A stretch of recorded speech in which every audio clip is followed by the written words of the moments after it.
سلام دوستان عزیز، خوش آمدید به یکی دیگر از ویدیوهای جذاب کانال جنایت فارسی.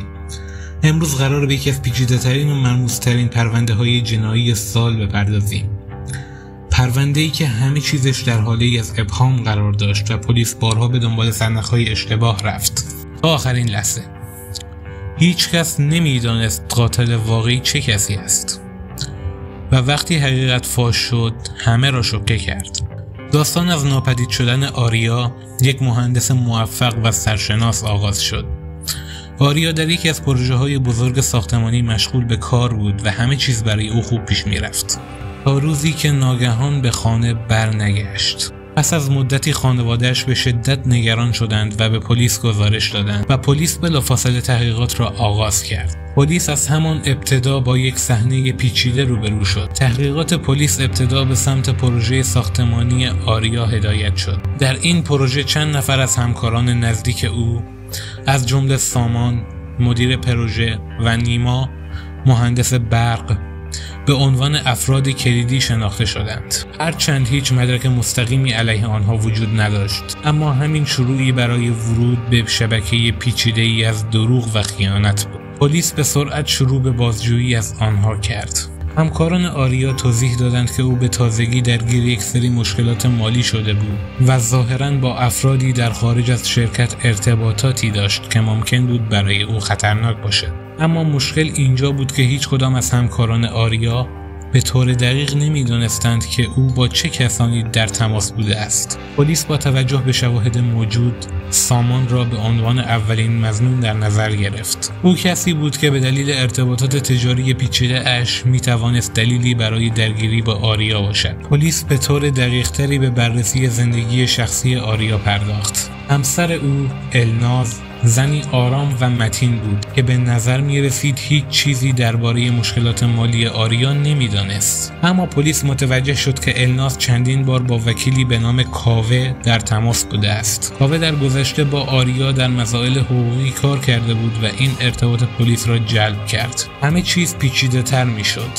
پلیس تصمیم گرفت نگاهی به دوستان نزدیک آریا بیاندازد. یکی از دوستان او، سینا، که مدتها با آریا در ارتباط بود، به عنوان مظنون بعدی وارد صحنه شد. سینا به نظر می رسید که با آریا در زمینه سرمایه‌گذاری‌های مشترک کار می کرده، اما پلیس متوجه شد که میان آنها تنش‌های مالی وجود داشته است. آیا سینا پشت این ماجرا بود؟ در این میان پلیس همچنین متوجه شد که آریا به تازگی با فردی به نام شهاب در ارتباط بوده است.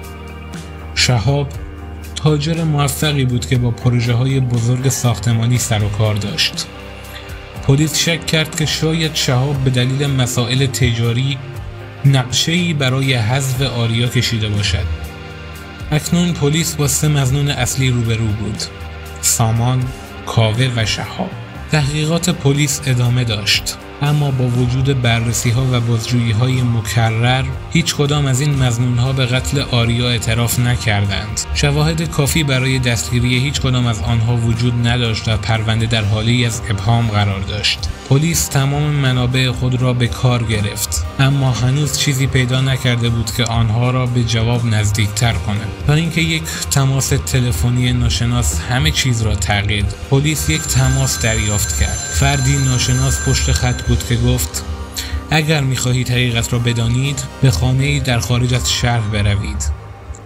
آنجا همه چیز را خواهید یافت. پلیس بلافاصله تیمی را به آدرسی که داده شده بود فرستاد. آنها به خانه‌ای قدیمی و متروکه رسیدند و در آنجا با یک دفترچه رمزنگاری شده مواجه شدند. دفترچه حاوی اطلاعات دقیق درباره معاملات مخفیانه‌ای بود که آریا به طور پنهانی در آنها دخیل بود. این دفترچه پلیس را به فردی رساند که هیچ کس حتی تصورش را هم نمی‌کرد. دفترچه پلیس را به سمت مردی به نام رضا هدایت کرد. تحقیقات به زندگی رضا ادامه یافت. پلیس با زیر نظر گرفتن حرکات او طی چند ماه رفتارهای مشکوکی را کشف کرد. یکی از سرنخ‌های مهم نقل و انتقالات مالی مشکوکی بود که الناز و رضا به طور مخفیانه انجام داده بودند. پلیس با تحقیقات دقیق‌تر روی زندگی رضا فهمید رضا کسی بود که الناز همسر آریا با او رابطه‌ای پنهانی داشت. در حقیقت مدت‌ها با رضا رابطه داشت.